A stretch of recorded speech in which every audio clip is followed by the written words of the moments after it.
Hello दोस्तों, कैसे हैं आप सब? ठीक होंगे?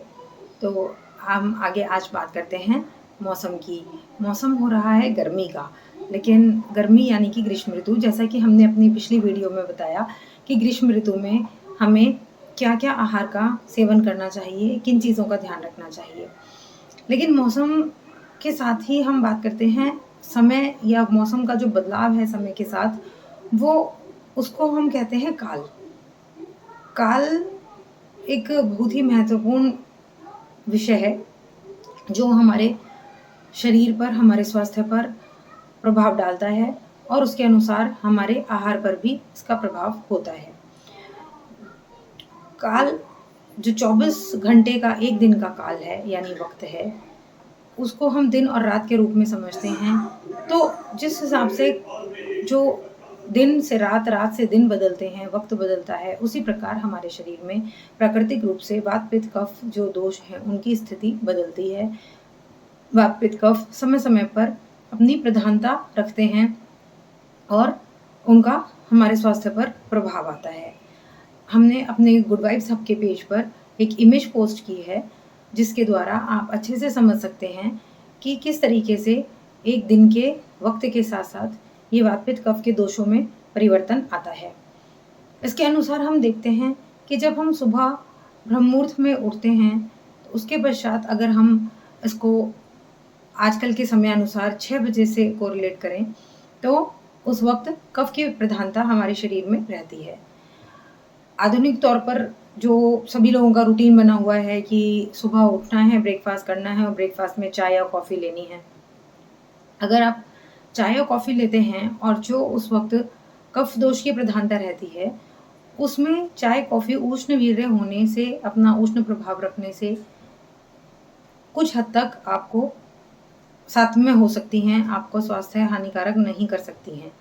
लेकिन आजकल लोगों ने अपना रूटीन ही ख़राब कर रखा है कि सुबह उठते ही हैं 11 बजे, जब 11 बजे उठते हैं 12 बजे तक ब्रेकफ़ास्ट करने की सोचते हैं, फिर चाय कॉफ़ी पीते हैं, तो तब तक जो काल परिवर्तन हो चुका है, दोषों की स्थिति बदल चुकी है, तो दोपहर में पित्त प्रधानता की स्थिति आ जाती है। जब पित्त प्रधान होता है उस वक़्त जब आप उष्णवीर्य चीज़ों का सेवन करते हैं, तो वो निश्चय ही हानिकारक रहेंगी। इसी प्रकार रात को दही न खाने का निर्देश है। ऐसे बहुत सारे तथ्य हैं जिनके अनुसार हमारे आचार्य लोगों ने निर्देश किया है कि रात को हमें दही का सेवन नहीं करना चाहिए। अब जब खाने का समय ही निश्चित नहीं होता, दोपहर का खाना किसी वक़्त, रात का खाना किसी वक़्त, तो जो दोपहर के खाने में दही खा भी सकते हैं, वो करते-करते शाम कर देते हैं, रात कर देते हैं, 4-5 बजे ही दोपहर का खाना खा रहे हैं।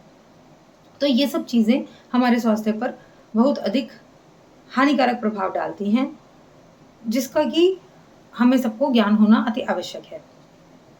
काल इतना महत्वपूर्ण है कि जैसे औषधि जो आपको बताई जाती है, उसके साथ भी निर्देश दिए जाते हैं कि आपको ये औषधि कब खानी है, खाने से पहले, खाने के बाद या खाने के साथ या सुबह खानी है। अब डॉक्टर ने आपको सुबह बताई खाने के लिए कोई दवाई, आप उठे ही 10 बजे हैं, आप 10 बजे कह उठने के बाद उसको खाते हैं, कहते हैं हमने तो सुबह ही खाई थी। इन बातों को समझना भी बहुत आवश्यक है। जब सुबह यानी कि सूर्योदय से उसको लिया जाता है, तो जो चीज़ सुबह बताई जाती है, वो सूर्योदय के समय, सूर्योदय के पश्चात कुछ अवस्था तक ही निश्चित रहती है, उसी काल में उसका सेवन किया जाना चाहिए। इसी प्रकार जब दोपहर में पित्त प्रधान स्थिति रहती है, तो उसके अनुसार हमारे भोजन का चयन, भोज्य द्रव्य पदार्थों का चयन, औषधियों का चयन और शाम होते-होते जब वात प्रधान हो जाता है, वात की प्रधानता हो जाती है हमारे शरीर में, उस वक़्त अधिकतर लोगों की शिकायतें रहती हैं कि हमें गैस बनती है, दर्द ज़्यादा होने लग जाते हैं। लेकिन इन चीज़ों को समझना ज़रूरी है कि हम उस वक़्त अपनी दिनचर्या में क्या सेवन कर रहे हैं, क्या-सा अपना रूटीन फ़ॉलो कर रहे हैं। तो इसके साथ ही आज आपको मैं बताऊँगी वर्षा ऋतुचर्या के बारे में कि अब ग्रीष्म ऋतु के बाद जब वर्षा ऋतु आती है, तो उसमें हमारे शरीर में क्या बदलाव, क्या परिवर्तन होते हैं, जिसके अनुसार हमें अपने खाने-पीने के आहार की वस्तुओं में परिवर्तन करना चाहिए। ग्रीष्म ऋतु के बाद जब वर्षा ऋतु आती है, तो सभी तरफ वर्षा के जल से क्लेद होता है। क्लेद होने से जो ग्रीष्म ऋतु में पहले हमारे शरीर में वात का संचय हुआ था, वो वात का प्रकोप होना शुरू होता है।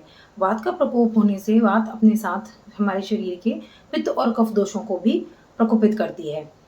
तो वर्षा ऋतु में मुख्यतः वात का प्रकोप होता है, जिसका कि हमें ध्यान रखना चाहिए, और इसीलिए हमारे आचार्यों ने निर्देश किया है कि हमें ऐसे आहार विहार का सेवन करना चाहिए जो त्रिदोषनाशक हो, क्योंकि प्रकोपित वायु अपने साथ पित्त और कफ को भी दूषित करती हुई, प्रकोपित करती हुई चलती है। तो हमें त्रिदोषनाशक आहार विहार का सेवन करना चाहिए। साथ ही साथ जो हमारी जठराग्नि ग्रीष्म ऋतु में मंद हो गई थी, वही वर्षा ऋतु में और अधिक मंद हो जाती है या मंद होने की संभावना रहती है, क्योंकि हम लोग अपने खान पान का ध्यान नहीं रखते हैं।